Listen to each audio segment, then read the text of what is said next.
Sometimes people are confined or imprisoned as punishment for crimes they have been accused of committing. But sometimes people are confined or institutionalized for circumstances out of their control, based on their psychological, cognitive, or neurological condition. Many of our fellow citizens are suffering tremendously because lack of attention, lack of imagination, lack of adequate manpower. Individuals with certain kinds of mental illness or developmental disability may be determined unsafe or unsuitable for life in the general community due to a poor match between their individual differences and social and cultural expectations for behavior. Back in 1953, when my aunt was institutionalized, which was customary for the day, that's what all families did, pretty much.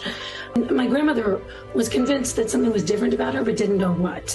And a doctor bluntly looked at her one day and said, "That child that you have is a microcephalitic idiot," which was a precise medical phrase. It was actually the terminology of the day.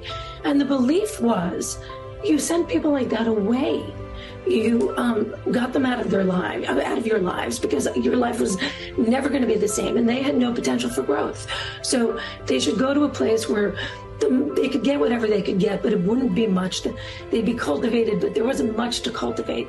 There wasn't this thought that brains are plastic, that, people with intellectual disabilities have all kinds of untapped potential. They learn differently. You have to find other means.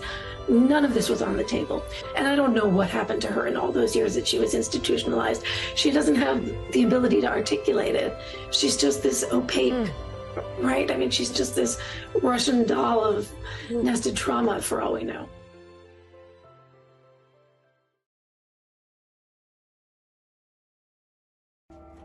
Around the world, particularly in under-resourced areas where access to psychiatric treatment is limited and there are few facilities for psychiatric care, people with severe and chronic mental illness may be shackled. Shackling refers to confining an individual with literal chains or shackles, locking them up, or keeping them in a place not meant for human habitation, such as a shed or a cage. This typically happens in the family home, though may also occasionally happen at local facilities. Some who shackle family members for psychosocial reasons may believe their family members are possessed or cursed.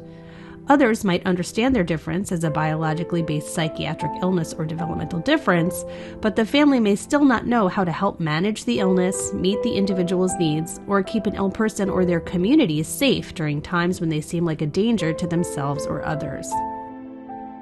Shackling has been typically portrayed as a human rights violation, and while of course it is, coverage of the problem can be sensationalistic, perpetuating ethnocentric stereotypes about non-Western medical or psychiatric understanding and care. While shackling is a grievous harm, an ethnographic perspective provides a more nuanced look at the practice. Aku ini kepengen diijuli bae lah. Mas besok aku diijuli Mas. Besok ya Mas. Diijuli iki. Iki sakit banget Mas ini kok. Kayak ada orang tapi mukanya ganteng ya Pak.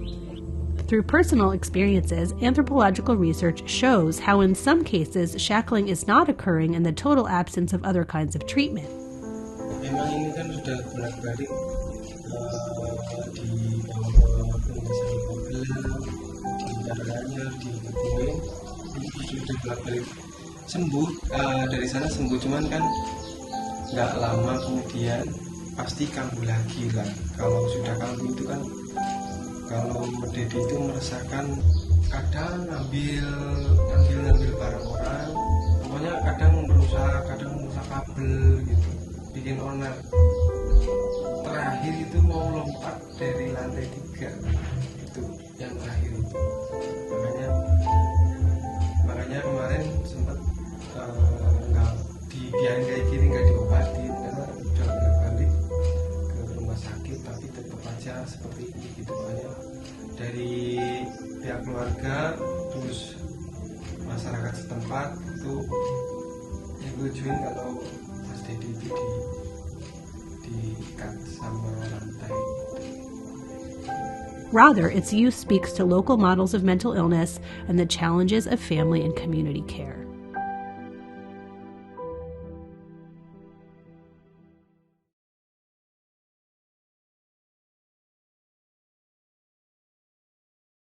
When you picture the shackling of people with mental illness or the involuntary confinement of people with certain developmental disabilities, you might imagine that it happens somewhere else. But while shackling within the home hasn't typically been known or practiced in the United States for centuries, people with a variety of psychosocial disabilities were institutionalized, confined, and in some cases literally shackled through the first half of the 20th century here, often against their will. Some practices in these institutions were highly controversial, such as lobotomies, which were brain surgeries that severed certain neurological connections. It was thought that a successful lobotomy could reduce aggression and help those who had not otherwise responded to treatment, allowing them to return home. Hailed by the media as a miracle cure. Life magazine, the New York Times, Time magazine, they loved it. Lobotomy was felt to be mainstream science. It wins the Nobel Prize. However, lobotomies could also result in permanent brain damage, memory loss, and personality changes. In 1941, Joseph P. Kennedy, the patriarch of that prominent political family, read about the surgery and contacted Freeman and Watts about his eldest daughter, Rosemary. Rosemary was slower to walk and talk. As she grew, it became more and more obvious that Rosemary could not really move beyond, say, a 3rd or 4th grade educational level. In her early 20s, her mental health issues were really becoming a problem. The tragedy is many other doctors at the time recommended against this procedure. They agreed that it was too experimental. But at the age of 23, Rosemary Kennedy was lobotomized. The surgery did not go well. They cut too deeply into the brain fibers, and Rosemary became disabled. She did eventually regain her ability to walk and talk, but she lost a lot of what was in her personality. For a variety of reasons, such as the development of more effective medications for severe mental illness, but also because of disturbing conditions within psychiatric institutions, in the mid-20th century, the deinstitutionalization movement gained force. This movement sought to restore some freedom and agency to people living with psychiatric disorders so they could live independently in the community. Major changes in the disability system in this country, and various laws were passed which were designed to protect people with disabilities. In 1975 alone, 3 significant laws were enacted, leading up to the passage of the Civil Rights for Institutionalized Persons Act, which protects the rights of people with disabilities in institutional facilities, followed by the official closure of Willowbrook in 1987, paving the way for the Americans with Disabilities Act in 1990. Deinstitutionalization had its challenges. The funding needed for adequate community resources was never properly allocated, and many people with chronic mental illness dislike taking medication for their symptoms due to unpleasant side effects. Some turn to other substances to self-medicate, which can lead to a dual diagnosis of major mental illness and addiction. Despite the deinstitutionalization movement, many with major mental illness today are still institutionalized, just in prisons and homeless shelters instead of skilled psychiatric facilities. Others are living on the streets. People with significant mental health challenges can voluntarily enter institutionalized psychiatric care. Involuntary hospitalization does also remain a legal option for individuals deemed a danger to themselves or others, but it's a very challenging issue. Debates over when or whether people with major mental illness and/or substance abuse challenges can or should be involuntarily treated, institutionalized, and medicated are ongoing today.